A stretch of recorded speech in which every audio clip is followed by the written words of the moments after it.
Merci d'avoir patienté. Et bienvenue à ceux qui nous ont rejoints en cours de route.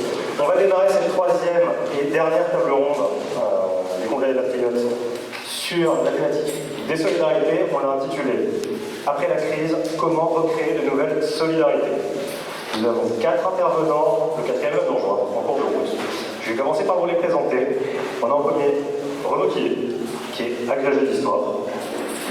On a David Hidalgo-Ponsard, référent en solidarité chez les Patriotes. Et pour l'instant, Karine Verland, qui est référente aux personnes âgées chez les Patriotes. Vous les applaudissez, non? Merci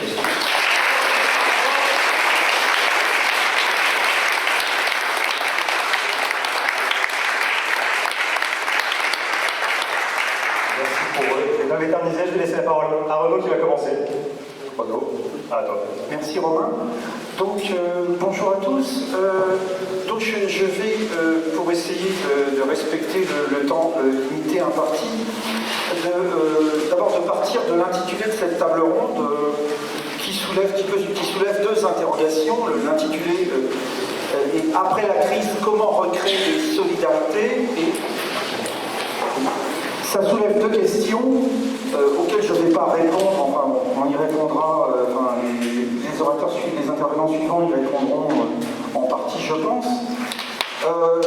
De quelle crise il s'agit? Alors évidemment à l'heure actuelle nous sommes dans ce qu'il est convenu d'appeler la crise du Covid, crise sanitaire mais pas seulement sanitaire, je pense que il n'y a pas besoin d'y insister dans une réunion des Patriotes. Et puis cette crise du Covid, en fait, elle s'enchaîne, elle s'encastre, si j'ose dire, dans des crises qui l'ont précédée. On a appris, je crois, hier ou avant-hier, que Michel Barnier était candidat à la candidature. Espérons que ça n'aboutira pas, enfin, j'ai mis un peu personnel. Alors, vous dire que vient faire Michel Barnier là-dedans, c'est pour situer un peu les choses. Michel Barnier a été en son temps le plus jeune conseiller général de France. Et le plus jeune conseiller général qu'il n'y avait jamais eu en France. Il avait juste l'âge à l'époque d'éligibilité. Et quand il a été élu conseiller général, c'était quelques semaines avant le premier choc pétrolier, donc qui lance la crise du pétrole, donc automne 73. Et en gros, depuis, on a eu une succession de crises. Donc, dans ce qui nous intéresse, dans tout ce qui nous intéresse, il y a des choses qui sont récentes, mais qui ont aussi des origines et qui ont connu des étapes de développement depuis plusieurs décennies. Alors, des solidarités, ça pose aussi une autre question. Faut-il parler des solidarités au pluriel? C'est le langage officiel actuel, puisque notre grand compatriote et ami Olivier Véran est ministre des Solidarités et de la Santé. Mais est-ce qu'il ne serait pas plus logique, dans une optique patriotique, républicaine, française, de parler de solidarité au singulier, la solidarité sociale, la solidarité nationale. Donc c'est peut-être l'objectif qu'il faut se fixer.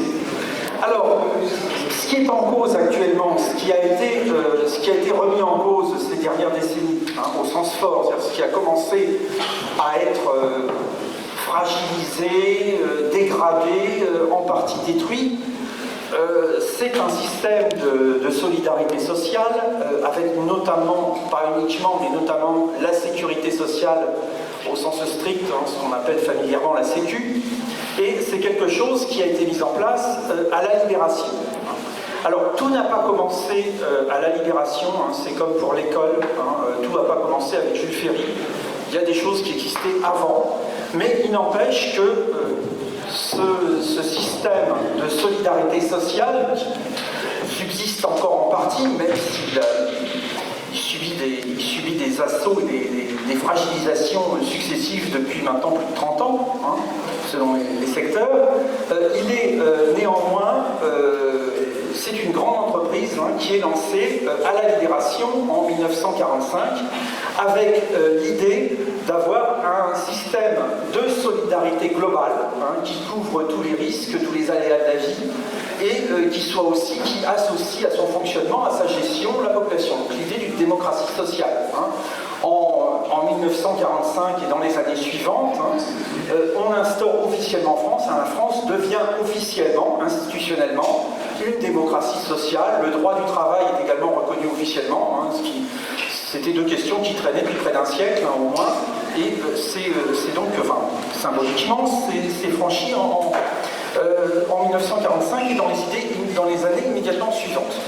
Alors, c'est d'autant plus frappant, cette grande entreprise de construction d'un nouveau système de solidarité globale, qu'il faut avoir conscience en même temps qu'il y a peut-être encore, il y a sans doute des gens dans cette salle qui ont des souvenirs de leurs premières années qui renvoient à cette période. Il faut essayer un effort pour se souvenir ou pour imaginer, hein, d'après ce qu'on... Pour ceux qui n'étaient pas nés à l'époque, dont je suis, l'état de la France en 1945 et dans les années immédiatement suivantes. C'est un état globalement désastreux. Donc c'est ce qui a rendu d'autant plus frappant, hein, cette volonté, cet effort d'un système qui avait une ambition sans précédent et qui s'est développé à partir de 1945. Alors il y a un vieux contentieux qui renaît régulièrement, qui se poursuit encore aujourd'hui, entre les différentes forces politiques pour savoir qui est à l'origine de notre système de protection sociale contemporain.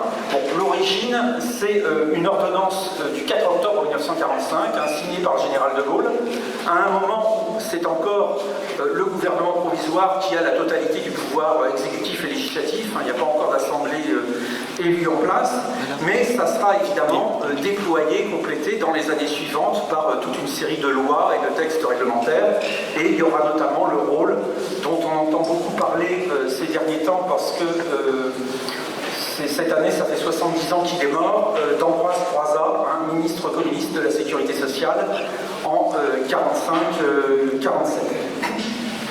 Alors, ce système de sécurité sociale, hein, c'est un système qui se veut global, enfin de solidarité sociale, au-delà même de la sécurité sociale. C'est un système qui se veut global, donc pas un système de charité, hein, ou d'aide simplement aux plus démunis. C'est quelque chose qui doit associer tous les Français dans ses bénéfices, comme dans son financement et dans sa gestion. Alors, ce système n'a jamais été achevé, hein, il y a eu des choses qui n'ont jamais été concrétisées, il y a eu un certain nombre de choses qui sont restées inachevées quand les 30 Glorieuses étaient sur le point de s'achever, pour diverses raisons, pour des raisons politiques, pour des raisons aussi d'ailleurs de désaccords, hein, de controverses syndicales et politiques, et ça a laissé donc des pailles, hein, dans ce système des pailles au sens, enfin comme il y a des pailles, il peut y avoir des pailles dans un métal, hein, dans ce système de protection sociale qui vont être mises à profit à partir des années 70 et surtout des années 80 pour le remettre en cause et le fragiliser. Alors ce qu'il faut voir aussi, j'en terminerai par là, c'est que ce système de protection sociale, hein, qui sur certains points est antérieur à la Seconde Guerre mondiale, c'est qu'il a quand même été porté à la libération par les trois grands courants idéologiques, hein, qui dominent la France à la libération. Le socialisme au sens large, hein, c'est-à-dire socialiste et communiste, le solidarisme, qui est plutôt une doctrine républicaine, et puis le christianisme social, hein, qui vient de la fin du XIXe siècle, et qui est notamment incarné par le NRP à la Libération, mais aussi par le général de Gaulle. La pensée du général de Gaulle a été notamment nourrie par le christianisme social, et ces trois courants eux-mêmes se sont constitués depuis le XIXe siècle, hein, depuis la fin du XIXe siècle, pour répondre en fait à un problème qui s'est ouvert en 1789, parce qu'en fait en 1789 on a jeté à bas la société d'Ancien Régime en quelques mois, et donc on avait d'un seul coup toute une organisation sociale qui n'existait plus, qui n'avait plus de fondement. Voilà, je te remercie. Merci beaucoup, Renaud. Avant de donner la parole à David Alphonsard, je vais faire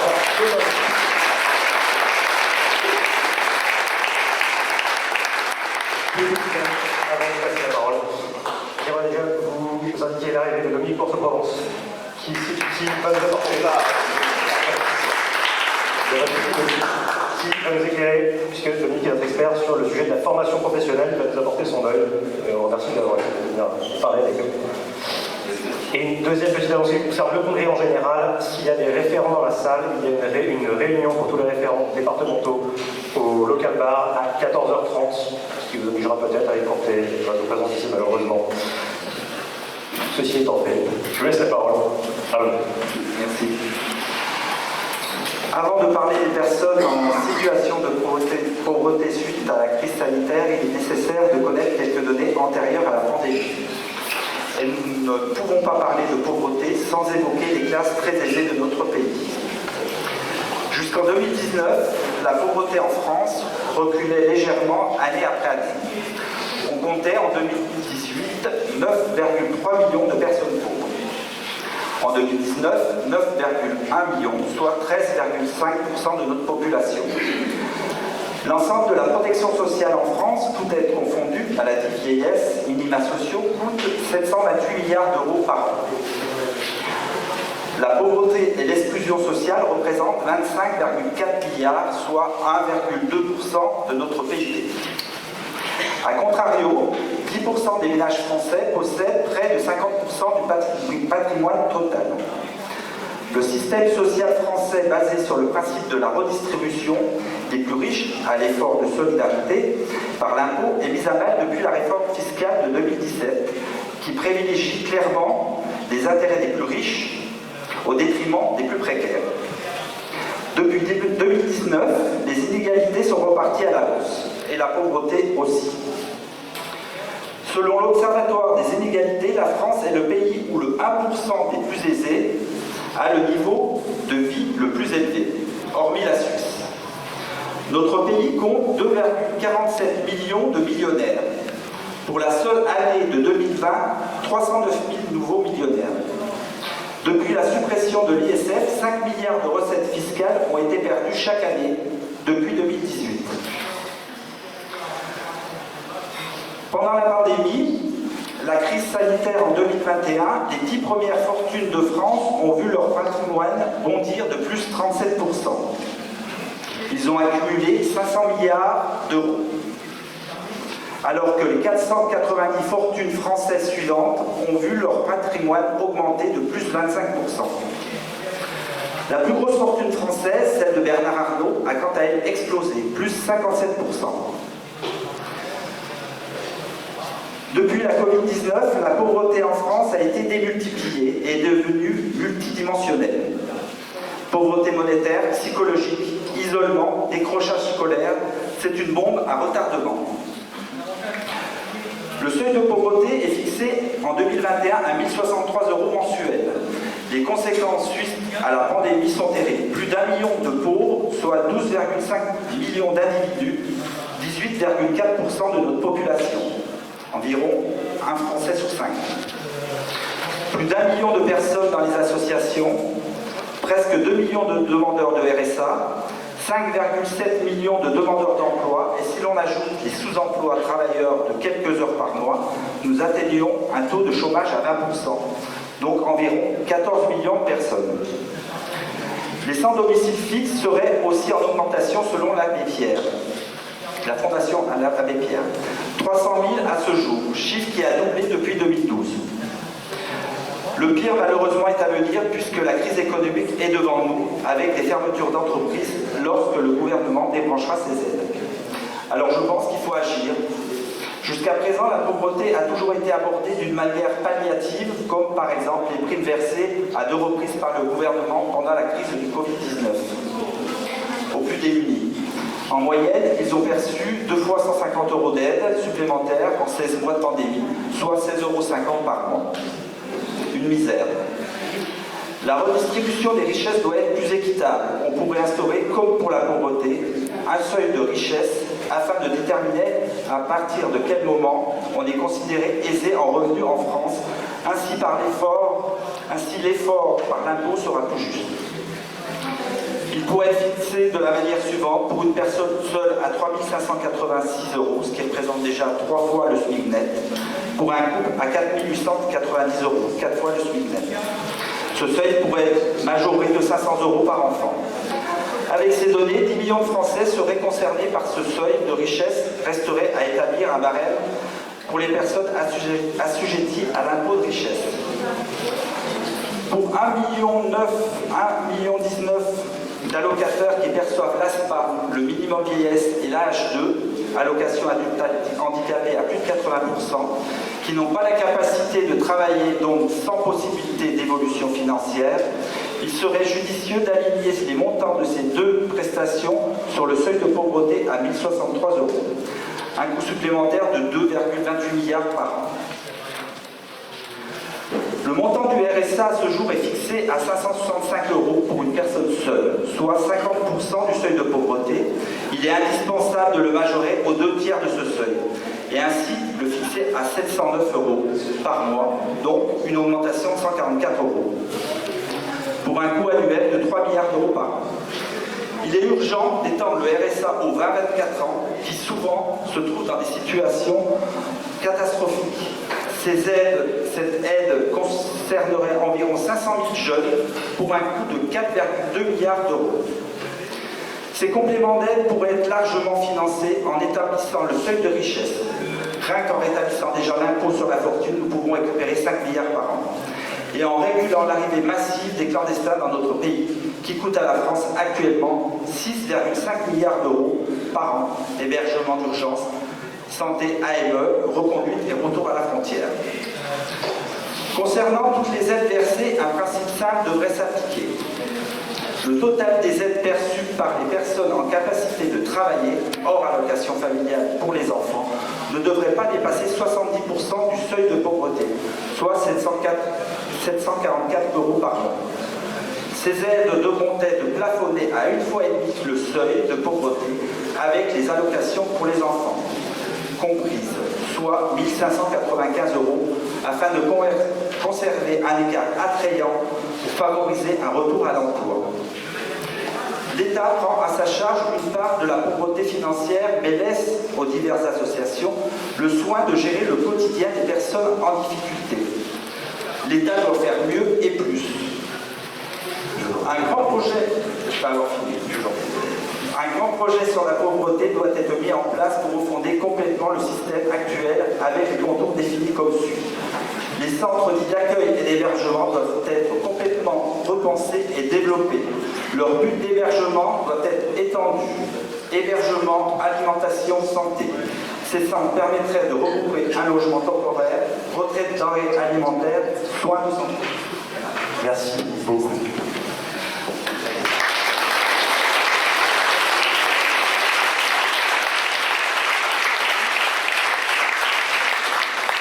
Je vais maintenant donner la parole à Dominique Borse-Provence.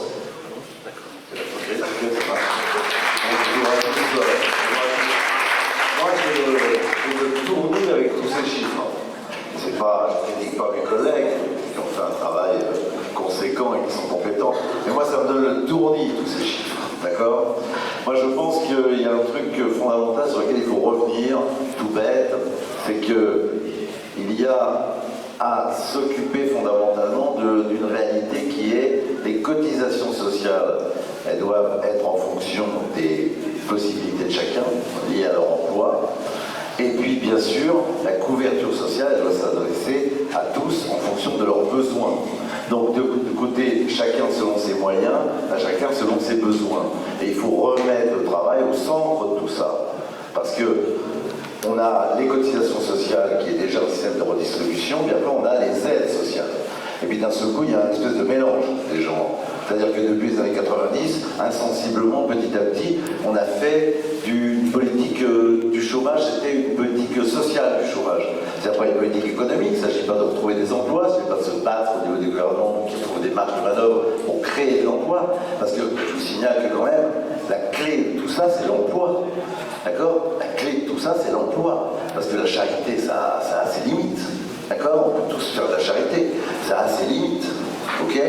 Le fondamental, c'est l'emploi. Il faut se donner les moyens de retrouver effectivement des marges de manœuvre en termes d'emploi. Ça veut dire qu'il faut créer un système nouveau qui nous permette effectivement de générer de l'emploi. Alors, l'emploi, il ne se décrète pas. On est bien d'accord, c'est pas une loi qui crée l'emploi. D'accord? C'est le mécanisme du marché. Mais le marché, on sait ce qu'il a donné. On l'a laissé totalement libre avec un ultralibéralisme des années 80, qui a commencé en 80 avec les socialistes, puis qui s'est développé et qui prend toutes les sphères de la société. Maintenant, le marché, il est partout. Il est même dans l'humain et dans le transhumanisme. Vous le savez, aujourd'hui. D'accord? C'est un très grand péril, ça, bien sûr. Donc, il faut un capitalisme, mais un que qu'on puisse apprivoiser, qu'on puisse anticiper, qu'on puisse calmer en quelque sorte, vous voyez, avec des règles qui s'occupent du bien commun. Et les règles du marché ne s'occupent absolument pas du bien commun, elles s'occupent que du marché lui-même, et donc de ceux qui en profitent et qui tiennent les rênes. Donc ce que je veux vous dire par là, c'est que au-delà de la notion de cotisation et de la notion d'aide sociale proprement dit, il y a une confusion aujourd'hui. Et moi je pense qu'il faudrait revenir à une logique où le politique doit se donner les moyens de créer de l'emploi. Et pour créer de l'emploi, il faut sortir de l'Union européenne. C'est fondamental. D'accord? Parce que l'Union européenne, sur le plan monétaire, l'Union européenne, elle nous fiche dedans. Et pas que nous, les pays aussi du Sud, bien entendu. D'accord? Bien évidemment, si nous on sort de l'Union européenne, tous les pays sortiront. Ça s'écroulera. D'accord? C'est évident. Les Allemands ne seront pas les derniers à sortir d'ailleurs. Parce qu'ils feront un système avec l'Europe du Nord qui les intéresse beaucoup plus, bien évidemment. Il y en a qui perdent des plumes avec l'Union européenne telle qu'elle est aujourd'hui, chez les Allemands.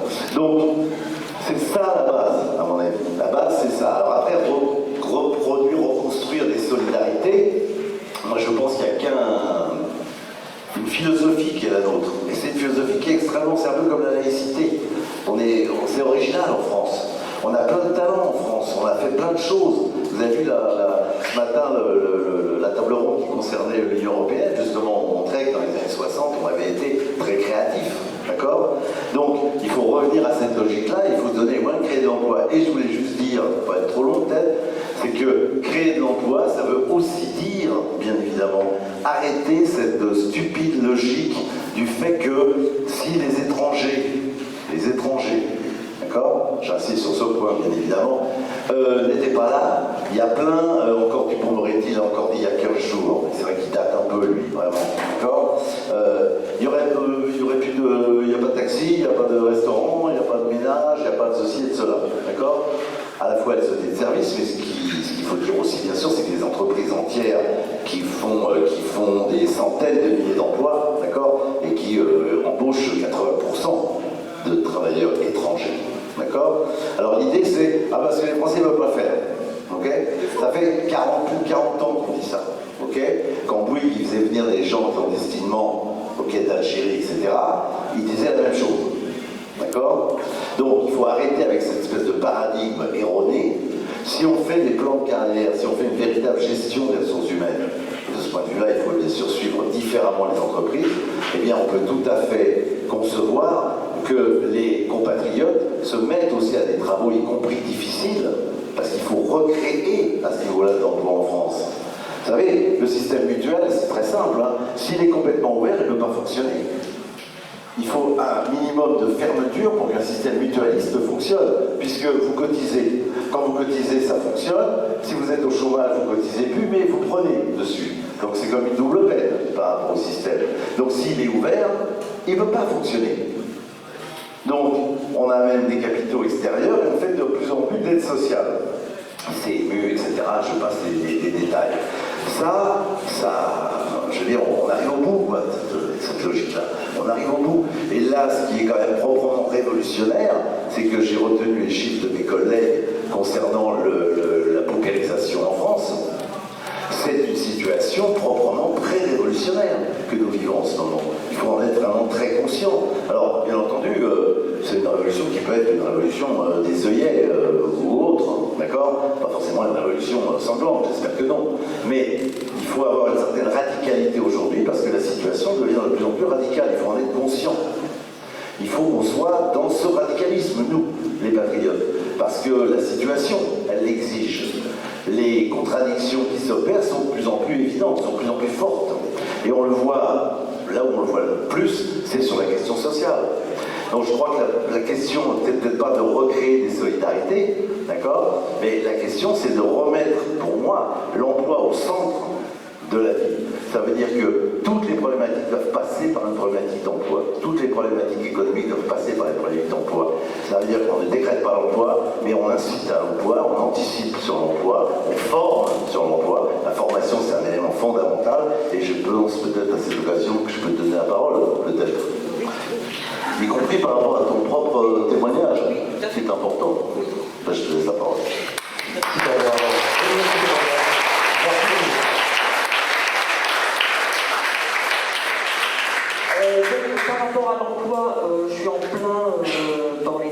Pôle emploi justement. Étant reconnu maintenant travailleur handicapé, j'ai beaucoup de difficultés à obtenir une formation. Ça m'était refusé par Pôle emploi, alors que le devis était fait par la région au départ, accepté par la région. Et là, je bagarre avec eux pour obtenir un rendez-vous en physique, parce que par visio, on n'arrive pas à avoir les informations. Et j'ai rendez-vous donc le 15 septembre pour essayer de dépatouiller mon dossier, pour avoir au moins accès à cette formation qui m'est normalement acquise, vu mes demandes, les tests que j'ai faits. Et je trouve que c'est un peu ennuyeux, parce que franchement, je ne suis pas la seule, je pense, dans ce cas-là. Il y a beaucoup de personnes qui ont refusé les formations, ce que je trouve tout à fait anormal. Juste un mot, il y a un conflit de compétences à ce niveau-là, c'est-à-dire que l'emploi est censé s'occuper de l'emploi et de la formation, et puis il y a la région à qui on a confié la formation, donc il y a un budget conséquent, l'Île-de-France c'est 650 millions, d'accord, donc c'est pas négligeable, et qui justifie leurs activités, relativement inutiles, je veux dire, le conseil régional, relativement inutiles, on pourrait se passer de ces 200 élus, j'étais hier, mais ouais, j'en connais. Mais on pourrait s'en passer, on pourrait se passer de cette institution, parce qu'ils vont justifier leurs activités à travers effectivement cette dépense. C'est un guichet, quoi, c'est un guichet ouvert, et eux ils vont donner des formations, puis après derrière Pôle emploi, eux ils ont une autre grille, une autre logique, et puis ils te bloquent. Donc voilà, ça c'était un point important quand même à signaler. Après, au niveau des solidarités, ce serait peut-être bien de créer des petites réunions dans les villages, dans les bourgs, dans les petites villes, qu'on puisse se rencontrer, parce qu'il y a beaucoup de liens sociaux distendus, et ce serait bien d'avoir des contacts entre nous. On a des questions après, je pense, qui vont être... Si vous voulez poursuivre, vous êtes d'accord? Non, Oui, d'accord. on a le temps aussi qui tourne pour les réunions après. Merci beaucoup. Merci à vous. Merci beaucoup de parler.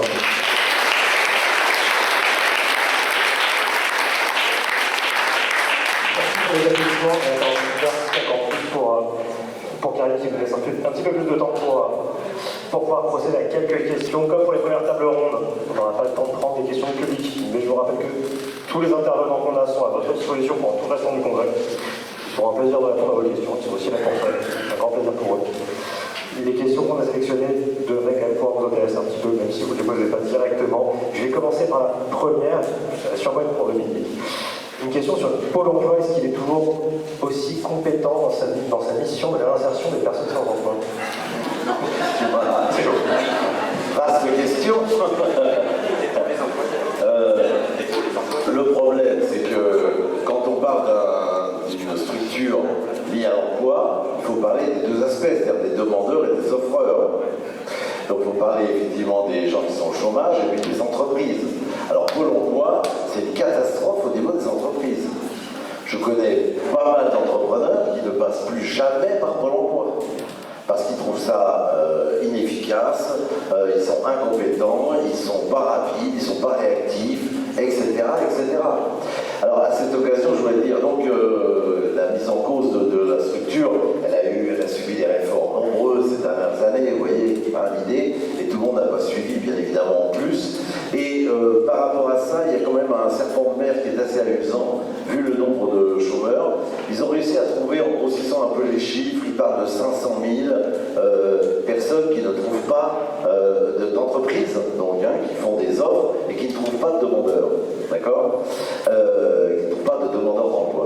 Donc en fait le chiffre il est grossi, il doit être de l'ordre de 300-350 000, donc il correspond à un espèce de chômage fictionnel, dans la mesure où les formations liées à certains emplois, ils prennent un peu de temps par rapport à l'emploi qui est à pourvoir, vous voyez l'idée, d'accord? Donc ça fait à peu près 300 000. Quand vous pensez que les travailleurs détachés, dont on dit que c'est pas grave, parce que les Français aussi sont détachés, mais en fait c'est des frontaliers qu'on intègre dans les calculs, et les calculs, vous savez, ça fait penser à la publicité en ce moment. Vous savez, on peut parler de tout, là c'est un truc sur le Covid, on peut parler de tout, mais les chiffres, voilà, c'est un fait, on n'en parle pas. Mais justement, c'est des chiffres dont il faut parler. Vous savez, Churchill il disait je ne fais confiance aux statistiques que celles que j'ai trafiquées. Ça veut tout dire. Donc les chiffres aussi, rien ne s'implique, rien ne, si vous voulez, se justifie pleinement par rapport à l'individu, tout se discute.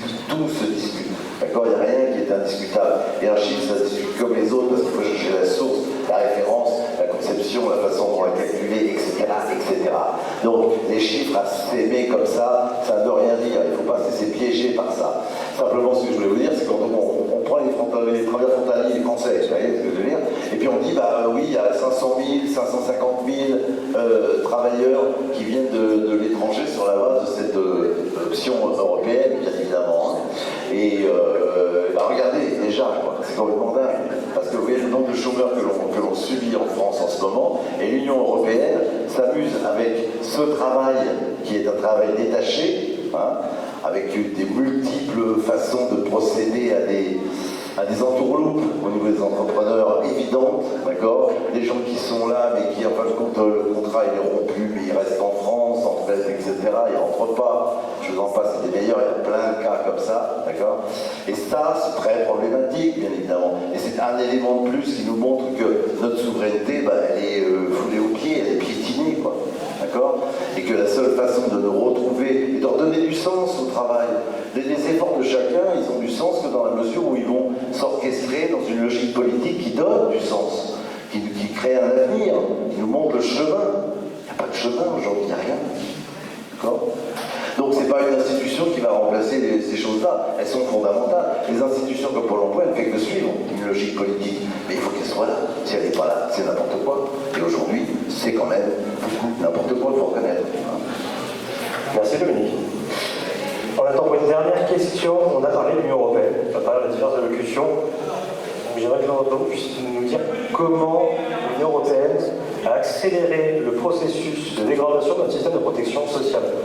Assez rapidement, vous avez aussi, l'un d'entre vous. Renaud. Oui, alors... en 2010, non. Oui, sur la question en fait de l'Union européenne, on est entré dans le cycle actuel, en gros dans les années 80, au milieu des années 80, avec l'acte unique. Et bon, moi, donc l'acte unique, en fait, c'est la marchandisation, ça entraîne, ça relance quelque chose qui était un risque au début de la construction européenne et qui avait été neutralisé dans les années 60-70. La marchandisation sans limite est dans tous les domaines de l'Union européenne. Ce qu'il faut bien voir, moi-même, il se trouve que je suis devenu électeur l'année où est signé l'acte unique, et comme la plupart des gens à l'époque, j'ai pas vu le truc. Mais en fait, l'acte unique ouvre un processus qui fait que on ne peut pas dire, et on peut de moins en moins dire, avec l'acte unique et ensuite avec Maastricht et avec toutes les confirmations qui ont eu, que l'Union européenne est inefficace dans la mondialisation, qu'elle est trop naïve, etc. Ce n'est pas vraiment le problème essentiel. C'est que l'Union européenne, du fait de ce tournant du milieu des années 80 et de la mondialisation, est devenue un des principaux foyers, sinon le principal foyer de la mondialisation en tant que processus de financiarisation, de marchandisation, tous azimuts. Parce que, bien sûr, il y a les États. La Chine, honnêtement, je connais peu, pas dire de bêtises, bon, c'est un événement et c'est un fait évidemment important, la Chine.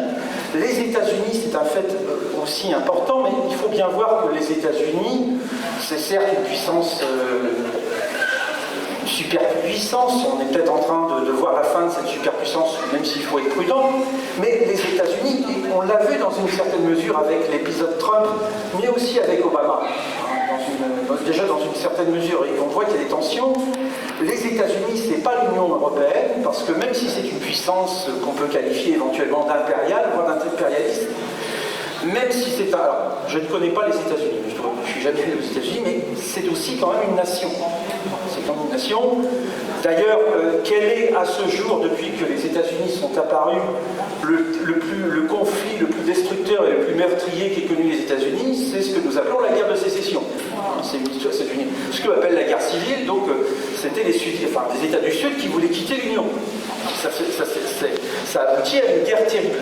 Donc il y a un côté national et il est évident qu'un personnage comme Trump, le courant qu'incarne qu'on voit chez les démocrates, ils existent aux États-Unis malgré les très grandes inégalités, les très grandes fractures qui existent dans ce pays aussi aujourd'hui, parce qu'il y a aussi une dimension quand même nationale, une dimension patriotique, qui n'existe pratiquement pas dans l'Union européenne, qui est même le problème des gens de l'Union européenne, c'est que ce sont même pas, enfin, il y a peut-être eu une époque où il y avait des gens qui avaient une idée dans ce domaine, mais ce sont en gros des... Macron, c'est un exemple parfait, c'est, je dirais, un système purement financier, purement plutocratique, je dirais même, interlope, je dirais, et l'Union européenne, c'est devenu ça, et ça tend à devenir de plus en plus ça, de toute façon. Justement, si tu permets. Ah ouais, bien sûr. Ce que je voulais dire, c'est que juste, en plus, on sait bien que dans ce système de l'Union européenne, il est évident que les oligarques attendent avec impatience que au moins 3 branches sur 5 des branches qui composent l'assurance maladie soient prises aux mains du privé, parce qu'elles sont rentables. La branche chômage, elle est totalement déficitaire, elle fait plonger l'ensemble du système.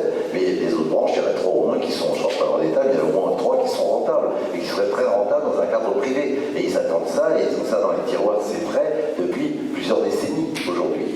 D'accord? Et c'est ce qui nous pend au nez.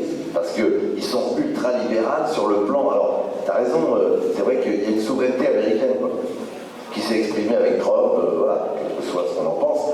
Il y a une souveraineté qui s'exprime. En France, on ne peut plus exprimer aucune souveraineté. Il n'y en a qu'une qui peut s'exprimer, c'est la loi de l'argent, de l'ultralibéralisme et des oligarchies qui essaient de capter de plus en plus de parts, de sphères d'activité à mettre dans le marché. C'est ça leur but, et ils y arrivent petit à petit, de manière inexorable. Il faut leur reconnaître une chose, c'est la ténacité. À nous d'être aussi ténaces, et à nous de sortir de cet enfer. Voilà. On est au bout du temps qui nous a imparti, c'est une très bonne conclusion, je trouve. Merci à toi.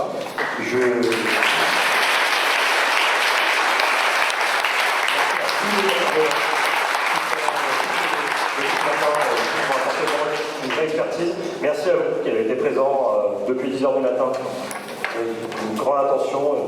C'était un plaisir pour tous, je pense, d'avoir un aussi bon public.